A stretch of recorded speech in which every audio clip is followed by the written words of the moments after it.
Hello, everyone, and welcome back to another Tuesday Meet a Scientist lesson with Headwaters Science Institute. Today, we have a really special guest, Dr. Klockow McClain from the National Oceanic and Atmospheric Administration, NOAA, Severe Storms Laboratory. How are you doing today? I'm doing wonderfully. How are you doing? I'm great. We have a little bit of weather here where I am, some light rain. So yeah, it's always fun to talk about. It is. But our guest today studies tornado epidemiology, and I'm going to let her tell all of you at home what that means and why it's important to people across the United States. So I'm going to pull myself out of the video here, and we'll let Dr. Kim take it away. Sounds good. Thank you so much for the introduction, Spencer. Are you broadcasting the slides to everybody now? Yep, you're good to go. Okay, great. Thank you so much. All right. Well, it's great to have the chance to talk with all of you, especially since I understand that you got to hear from my colleague, Liz Smith, last week, who also works at the Severe Storms Laboratory. And so she talked a little bit about storm chasing and how that helps her to be a research scientist who tries to understand tornadoes. Today, I'm going to talk a little bit more about the human side. So where tornadoes intersect with society, that's really where I do the majority of my work. Next slide, please. So first, to unpack what tornado epidemiology is, let's just talk a little bit about epidemiology itself. This is probably a word you're a little more familiar with now than you maybe had been in previous years because of the ongoing COVID epidemic, or pandemic, I should say. We're not quite epidemic yet. But the study of epidemiology has taken on a whole lot more note in popular media. So let's talk a little bit about what it is. Epidemiology is the study and analysis of the distribution, patterns, and determinants of health and disease conditions. And people who work in epidemiology work to try to shape policy decisions, try to infuse evidence-based practices into public health by identifying risk factors for disease and targets for preventative health care. So basically what epidemiologists are doing is they're trying to understand what populations are affected by some health condition, where do fatalities occur, under what conditions do they occur, and they try to work very hard to help to institute measures to prevent those fatalities from those causes. Next, please.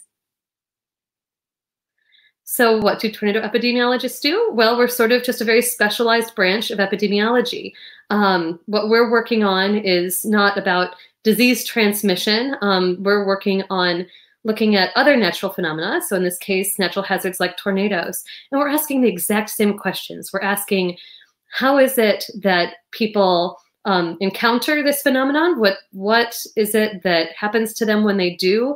What are some of the determinants of fatalities? So under what circumstances do people perish? Where are they? What time of day? Under what circumstances? And so on. With the goal being that if we can understand all of this, then we can have a shot at trying to advocate for policies that will help to keep people safer in the face of these threats. Next, please.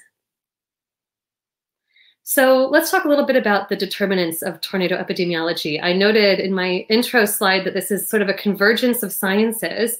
So what do I mean by that? I mean that there are a lot of different academic disciplines that can be brought to bear to understand these questions. One of them is, of course, just the field of meteorology itself, severe weather meteorology. And one of the most public-facing aspects of tornadoes that people understand, that's relevant to understanding under what circumstances people may perish in tornadoes, is how intense is the tornado? That's probably the first question that's always asked after there's been a killer tornado event. So the way that we rate tornado damage, for those who may not be super familiar with tornadoes, is called the enhanced Fujita scale. The word enhanced just means it was revised a couple of years ago to be a little bit more precise, but the general idea has been in existence since Fujita instituted the scale in the 1970s. It's a scale based on damage. So we can try to devise a proxy for how strong the tornado was based on how much damage it causes to the things that it hits. And the scale ranges from EF0s, which are quite light damage, still with winds of 65 to 85 miles an hour, which are quite strong, but damage that's lighter to structures, all the way up to EF5, the top of the scale, winds over 200 miles an hour, if you can even fathom that, a rotating column of air that may be a mile or more wide. I mean, a mile or more wide. Think of how long it takes you to run a mile, and that whole distance could be one tornado moving along at 25 to 60 miles an hour itself, like a car going across the countryside. That can produce damage that is deemed to be incredible. Next, please. So just a side note, this is actually really timely that I'm giving you this talk today. There's actually a great episode coming up that'll debut next Tuesday, the 19th, on PBS, the show American Experience. They've done a really in-depth study of the life of Ted Fujita, the man who is pictured here. He's the one who came up with the Fujita scale. And while I'm only going to touch on it briefly here, I can't underscore the importance of Dr. Fujita's work for understanding tornado dynamics and giving us some of the language that we use to try to understand relative risks from tornadoes. So if you're interested in learning a little bit more, definitely tune into that next week. Next, please. So generally, the field of meteorology, and this is a broadcast meteorologist who's giving some live coverage of a tornado going through Dallas. Generally, the field of meteorology has focused on, historically, trying to understand more about tornadoes and learn to detect them better as a primary way to try to save lives. So the physical science of meteorology has been very, very dominant, the kinds of work that Liz Smith, who talked last week, that she does. So, you know, this has been sort of a nice way to go about it. It's had a lot of impact on the field, but as I'll show you, it has some definite limits for just the science alone, speaking to the full issue of the epidemiology. Next, please. This is a graph of fatalities, and it may be that the font is a little bit small for you to see, but generally the graph shows the raw counts of the number of fatalities that have occurred in the United States from tornadoes each year from 1940 to near the present day. I think this goes up through 2018. And what you can see is that back in the earlier decades of this record, there were quite a few years where we saw several hundred tornado fatalities. It really wasn't incredibly unheard of or uncommon to have a year where a couple hundred people might die from either individual tornado events that were quite devastating or from tornado outbreaks. You can see that those kinds of things occurred in the 50s, 60s, and 70s. With 1974 being the last year where there were a really high number of one of those long spikes of tornado fatalities. That year, in 1974, there was a very large tornado outbreak in the southeastern United States on April 3rd, 1974, that caused almost all of those deaths on the graph. After that time, the National Weather Service instituted a lot of technologies. We had developments in radar and satellite technology that helped us to detect storms and to detect tornadoes before they occurred. We started to issue warnings that had lead times that spanned, you know, in the early days, it was just a couple of minutes on average, all the way up to 15 minutes on average ahead of time for tornadoes, with perhaps even longer lead times than that for some of the most severe tornadoes for people who are downstream. So the idea was, you know, we're really doing better with our technology and we're giving people more time and fatalities seem to be going down, so things are good. But all of that changed with the spike you see on the right side of the graph, and that spike happened in the year 2011. For those of you who may not remember that event, you might have actually been quite young when all of that happened. That was 9 years ago. I'm going to go through a little bit of what those events were like, what happened in that year, and give you a sense for just what are some of, I mean, there are some physical science factors that are important behind those fatalities. Next, please. So this is the, in the year 2011, there were two big events that happened that drove most of the fatalities. One was a big tornado outbreak on April 27th, 2011, and another was a single tornado event that happened about a month later in the town of Joplin, Missouri.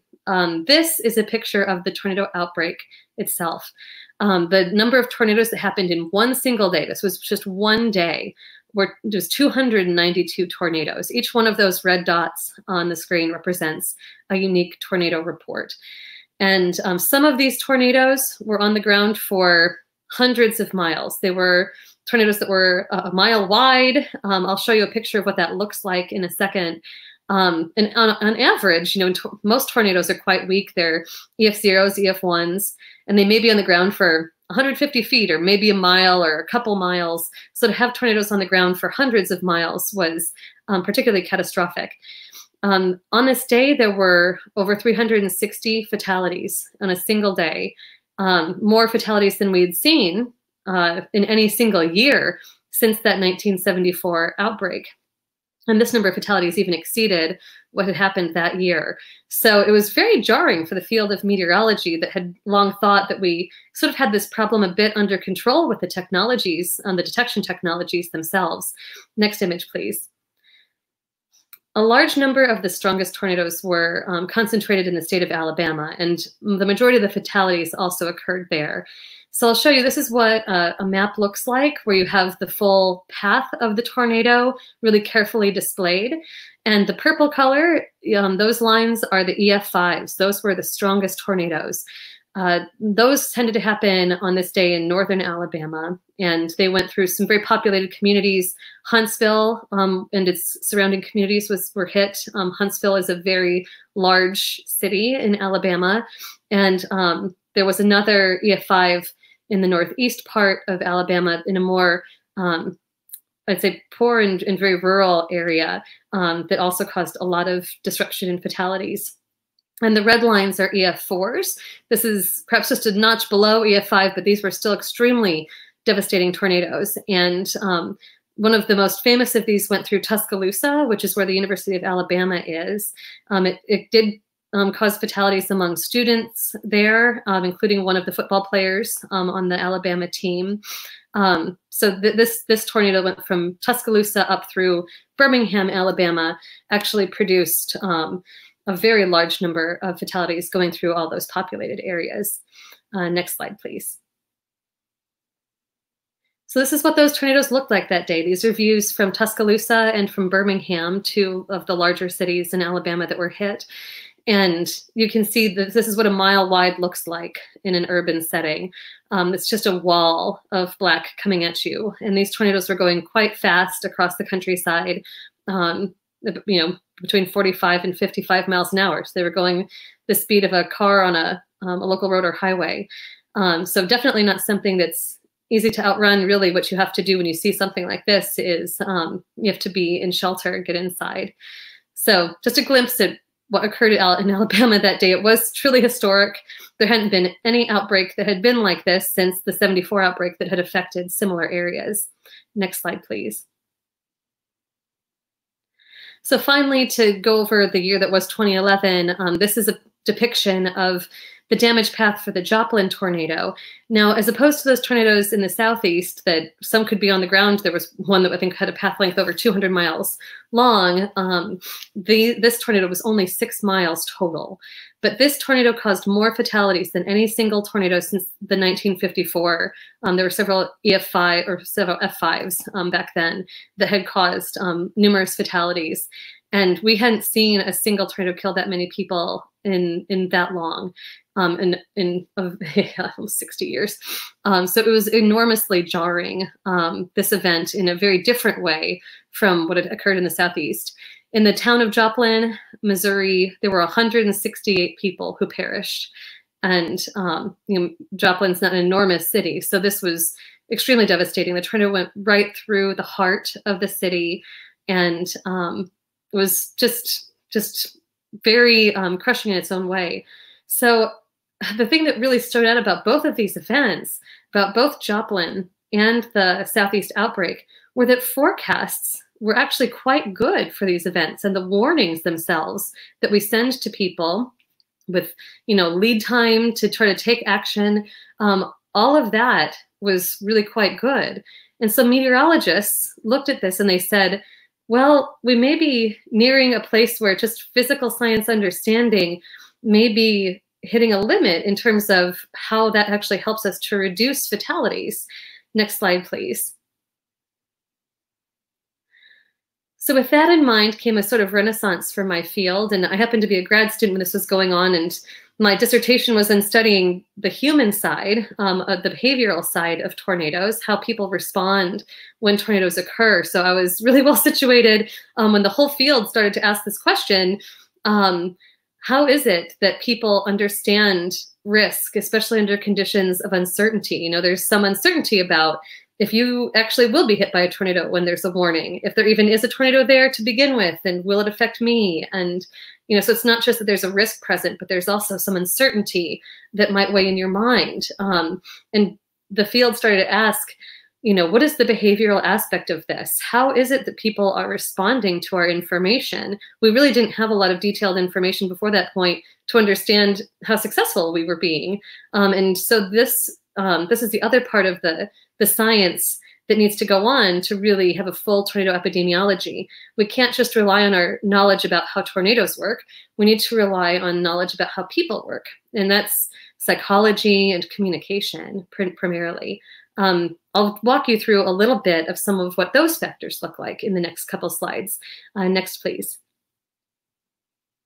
So on this slide, I'm going to give a little bit of context for some of the psychology of threat. How is it that people wrap their minds around, being exposed to a potential hazard and then evaluating whether or not they should respond? Some of this will seem actually probably very timely given the COVID thing. I think you can, as we walk through these factors, you can probably see people in your own life who are handling things in different ways.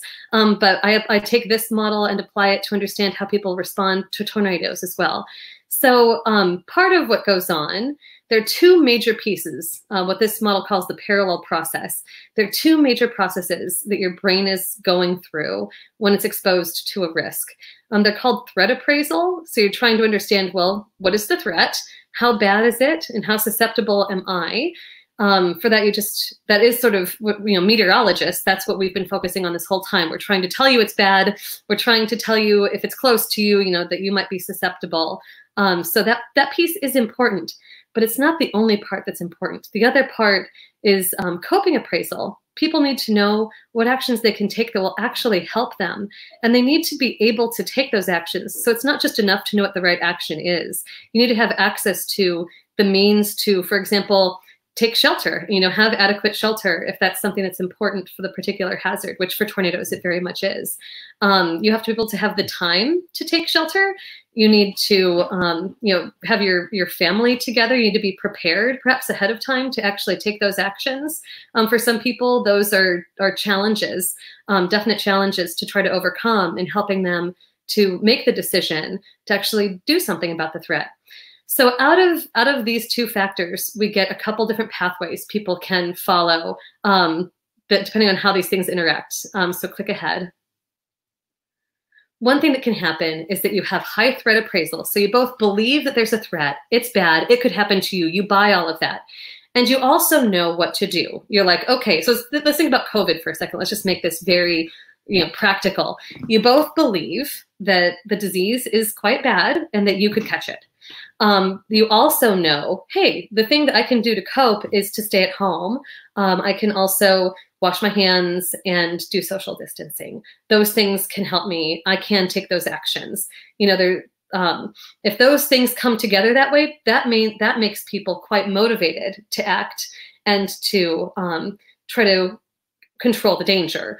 So that's the ideal situation. That's what we're really trying to get everybody's into, that sweet spot of both understanding there's a threat and knowing what to do about it and feeling empowered to actually do it. So I'd say in the COVID situation, there have been various successes and failures for each one of these questions, for helping people understand how bad it is, how susceptible they are, and what actions they can actually take to help them. So we've had some challenges in getting people motivated to actually control the danger.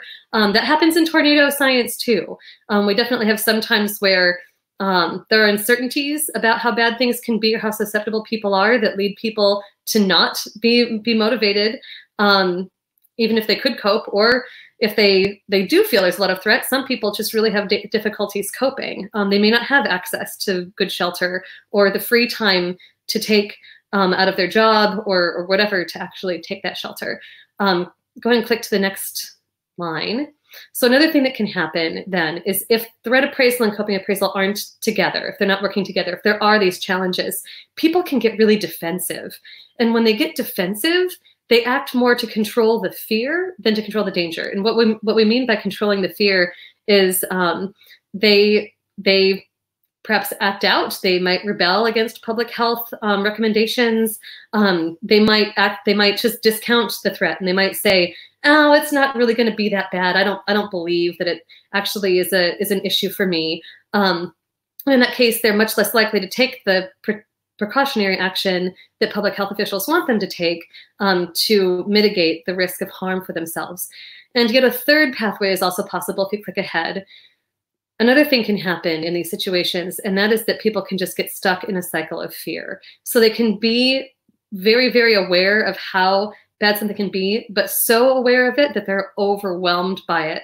And either the coping actions they've been told don't feel sufficient to them, or they don't feel like they can take them, they just feel trapped.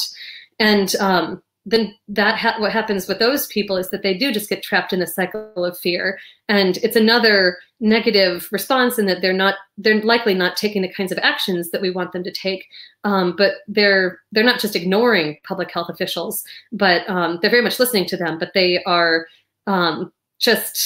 this is the kind of crowd that might come out of a situation having, sort of PTSD going through a situation like this. They feel very unempowered to actually go forward and do anything. And we very much want to keep people out of that situation as well. Next, please.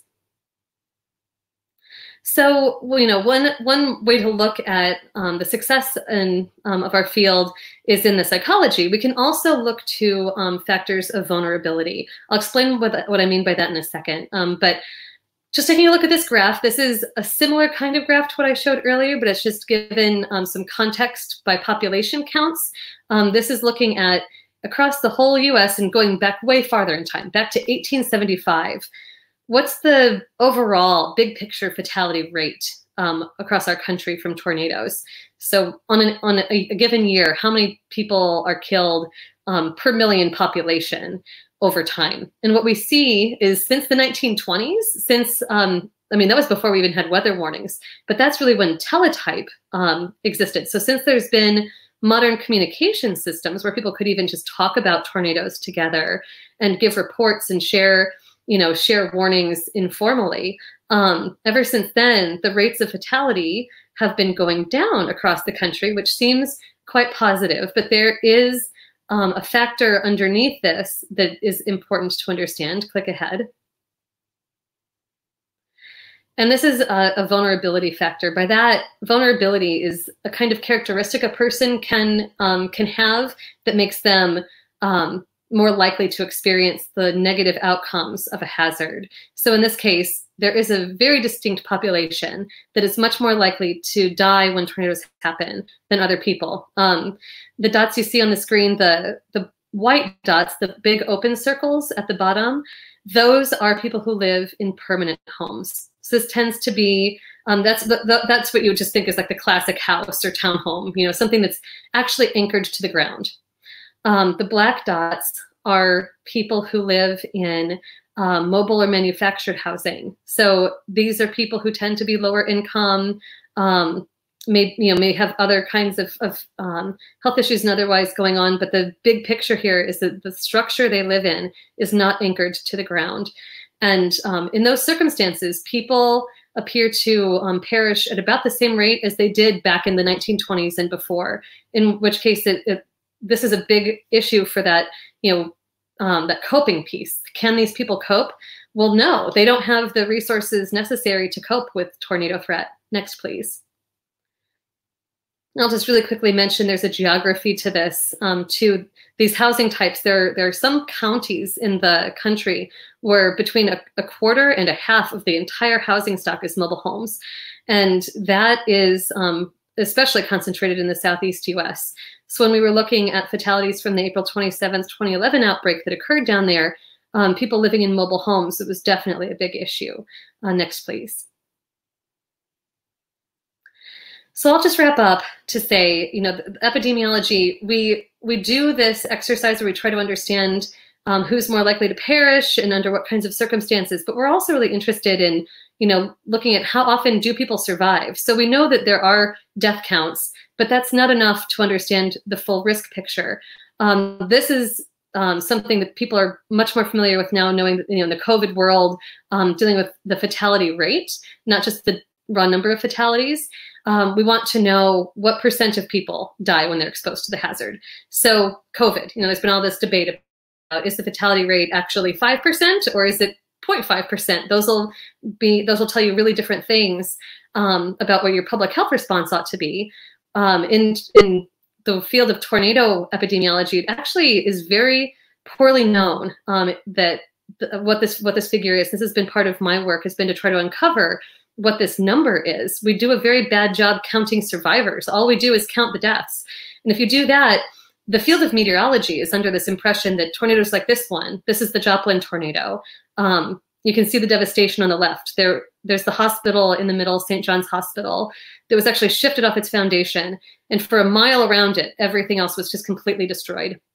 You look at this and your first instinct is to think, well, no one could survive that. That is absolutely an unsurvivable wall of death. And if you say that to people, looking at the psychology model I showed you earlier, that's a pretty unempowering message. You could easily get caught in a cycle of fear, and you might feel like you have inadequate protection for yourself. It could be extremely demotivating, and I'm very worried about that. In the Joplin case, and in every F5 tornado I've studied, it actually turns out that 99% of the people who were in that tornado survived. Even Joplin, looking at that picture, 99% of the people who were in that path lived. Now, there were a lot of injured people, and that, it was a horrible event. It was a horrible day, but 99% of people lived. And that is an important thing to focus on. I think we need to have a really good handle as public health officials on those numbers. Next, please. So in meteorology, what I've come to find is, as with other kinds of health officials, we're not nearly as good at telling people when they're safe as we are telling them that they're at risk. And this can be a problem for the reason that I mentioned before. It's just incredibly unmotivating. It doesn't connect with the psychology of how people need to understand their risk and be motivated to respond so that they can survive. Next, please. So earlier I showed you a picture of what people think epidemiologists look like, having that lab coat and everything else. Well, this is sort of what my life looks like as a tornado epidemiologist. Like Liz said, as much as it's important for her to storm chase, I also do. That's me in front of a tornado in the Texas Panhandle. And it's very important for me to understand the environmental conditions that produce tornadoes, so I can understand what people see and what people experience when they are under threat, to try to create messaging strategies that connect with them. So very important for me to know that piece. But just like with Dr. Fauci now, the epidemiologist who's been on TV all the time, it's also very important for me to get in front of the camera. So I spend a lot of time on shows like you see the Weather Channel program being filmed in the upper right side, talking about tornado epidemiology and talking a little bit about what it takes to survive these kinds of events. And on the bottom, I also have had the chance to advocate for policies that can help increase the odds of survival. So this was a Senate hearing a couple of years ago. There was a bill up on weather communication, and that's what the hearing was about. And I got to give some testimony to influence that policy. Next, please. So with that, I hope that you've enjoyed this introduction to tornado epidemiology. It's a little bit of a different kind of topic, more of the human side of tornadoes, but I'm happy to be talking with all of you today, and I hope that you all are staying safe right now, as I've talked so much about coronavirus, but I also would welcome any questions that you have. Thank you. Perfect. Thank you so much. So at this point, if any of you watching at home have any questions, you can leave them in the comment section. and we'll get to them. I actually have a question for you. So over the past few months, we've interviewed all sorts of different types of scientists, some who study amphibians, or even your colleague last week who studies weather and tornadoes. I was wondering if you could give our audience at home maybe a little bit more detail or a picture of when you are collecting data or doing your experiments, what does that look like? You're not outside collecting genes from frogs or something like that. What does that look like for you as a tornado epidemiologist? Yeah, it's a totally different thing trying to collect data from people. One of the things that we have to contend with is actually ethics in that, especially trying to deal with people who are in situations of crisis. So I collect my data a couple different ways. One is that I can go in after tornado events and talk with survivors. So that involves having an interview guide with particular kinds of questions that I'm interested in getting answers to that goes through an ethics board for approval first. And they assure that my interaction with the population will be non-invasive and that there's enough reason for me to be putting myself before them during this time of crisis. And I'll go to those tornado hit communities and interview individuals. And that is an art in of itself. It's very hard to do, to deploy into the field. But that's one of the things I do. I also do experiments. Those I tend to work with students in labs, and so I'll put you in front of a computer and show you different kinds of information, see how you might respond to different communication strategies. I can also do that over the internet with panels of individuals from across the country answering those questions. Cool. And that dovetails right into our next question here from Ambrose Toscano. It's like, what different types of messages or how do you share the information about tornadoes? What does that look like? Yeah, the kinds of messages that help people react have both of those kinds of aspects that parallel process model talked about in them. So you talk about the threat itself, you talk about what's known and not known, and you try to give some information about what people can do to help themselves. It's very important to have that information alongside it. There's some interesting work going on right now since so many people get information from Twitter and you really can't share a whole lot in a tweet. There's some research going on trying to figure out, okay, how can we get all of that stuff we want to say into these little characters? So sometimes having these things in pictures can be really helpful, so you don't have to say it all in words. A picture can be worth 1,000 words sometimes. So having really good infographics that aren't misleading is extremely important. I'd say, right now in the COVID era, we've really struggled with that. It's taken a long time to get some really good data visuals that help people to really understand what's going on, that can help them to make some of the choices that they have to make. But really good question. Yeah. So our next question is, how did you first become interested in epidemiology and this part of kind of weather epidemiology as well? Yeah, I mean, for me, as with most meteorologists, I'm also trained as a meteorologist in addition to being a behavioral scientist. There was a tornado that happened. I lived in the Chicago suburbs as a kid, and when I was around 6 or 7, there was this F5 that hit a nearby suburb and killed a lot of people, and it was very, very scary to me. And what was early on something that really made me very scared. I was very afraid of severe weather. It motivated me to learn more about it, and that sort of motivation to learn became a fascination, became a mission, and I was going to make sure that as far as I could help it, no one would have to go through the situation that those people who perished had to go through. So I've just been very motivated. It's almost like the person from Twister, like I'm very much her character. Just my dad didn't have to die, but yeah, it was that. Yeah. Oh, wow. That's neat. Thank you for sharing that. So our next question here asks you a little bit about kind of the scientific reality of tornadoes versus their portrayal in the media or films. And how does that affect your research and the things you ultimately recommend out to people who make decisions? This is a great question. I think the media tends to focus on only the worst damage, the worst tornadoes. They sensationalize the risk a little bit. So this is where I was getting at earlier. I think that, as an enterprise, the field of meteorology is almost just bent toward making people feel more panicked because you feel like the risk is so bad. And the reality is over 98% of tornadoes that happen are weak. They are enormously survivable if you just get into a closet or a bathroom. And I know that's not exciting, to say it's not going to be spicy television, but you see all these programs that are like worst tornado ever, and what, like all this stuff they have on the Weather Channel. And I love those people, but that's the stuff that makes good TV, for them and their programming. I think it gives a biased perspective on the hazard, and it makes people feel perhaps a little bit more panicked than they have to.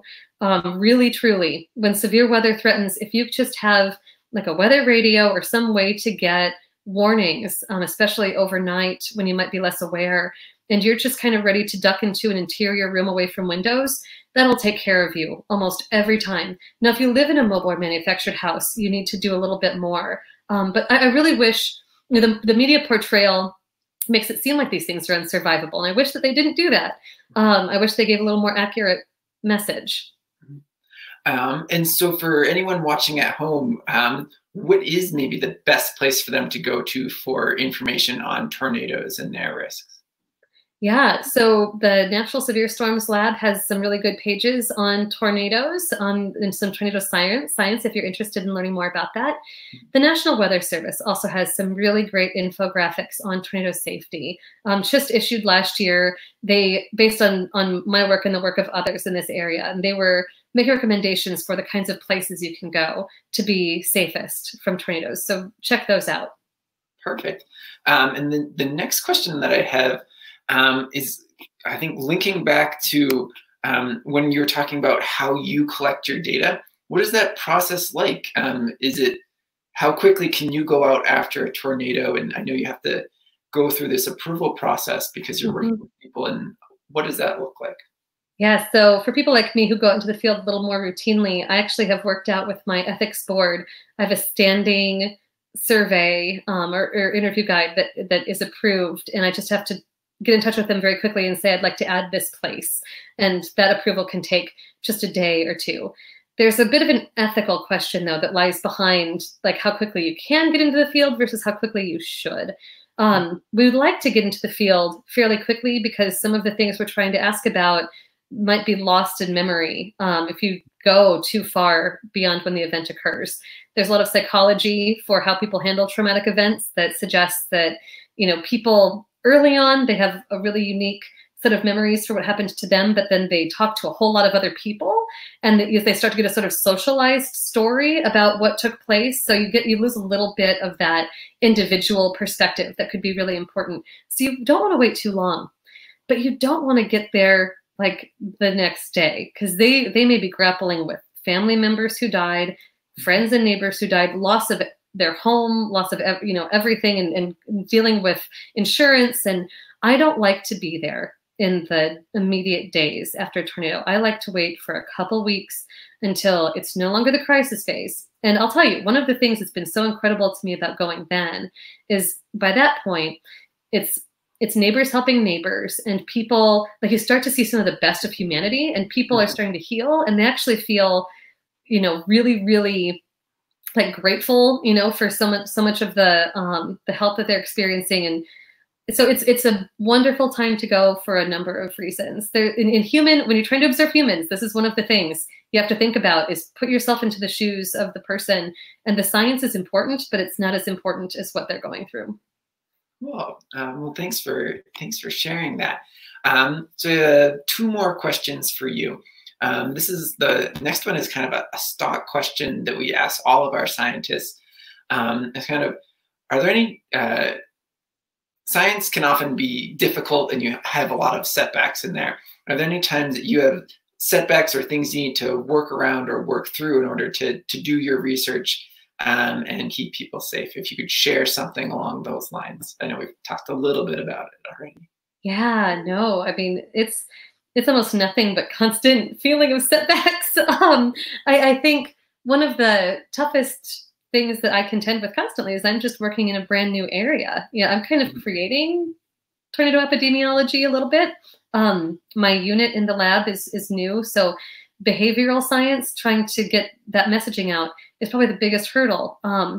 Physical scientists, when you're trained as a physical scientist or an engineer, the assumptions that are baked in about human behavior are often very, very flimsy. Like they just sort of they believe that people just freak out when there's a risk and, riot and pillage and get panicked. And for the most part, that's not what people do. People do process very deeply the situation. When I showed earlier, there's that fear trap that people can get caught in. That's the minority of people. There is some small set that can happen too, but most people are doing that deep processing and really thinking things through. Mm-hmm. So I think the biggest setback I have is a cultural one in the field of science, trying to convince meteorologists, who are the ones on TV giving communication messages, who aren't trained as communication people, that, okay, here's how you're trying to communicate and trying to motivate behavior. I don't think you're doing the right thing. Here's what you ought to do, because people are smarter than you give them credit for. That's probably my biggest hurdle. Okay, neat. No, that's a really interesting perspective. Thank you for sharing that.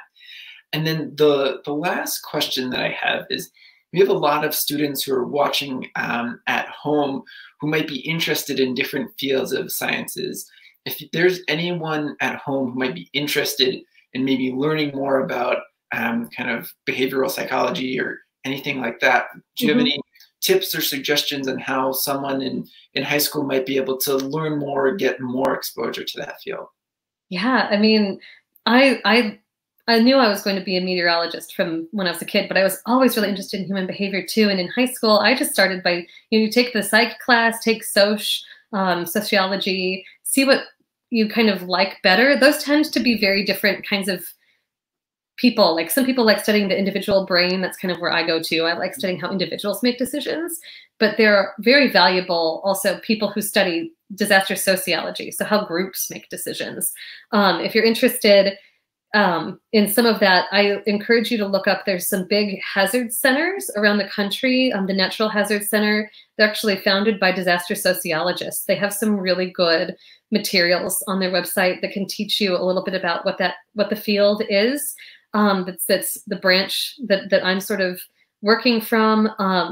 In behavioral science in general, just take every psych class you can. See what you like best. Do you like more cognitive psychology, more about the brain? Do you like social psychology, how people, think about being, how they think about groups and how groups influence individual behavior? Do you like sociology, more of the cultural stuff? There's all kinds of good stuff out there. And most high schools have at least intro courses. And you can, of course, look online for more advanced topics after you've taken an intro. Oh, well, that's great advice. Well, thank you so much for taking the time out of your day to share with us all this awesome information about tornadoes and how we can try to keep people safe from them and understanding this really nuanced topic behind there. So we really appreciate it. Thank you so much for having me, guys. Yeah, perfect. Well, that's all we have for today. We'll see you back here next week. And thank you so much to our guest, Dr. Klockow McClain. Have a good one.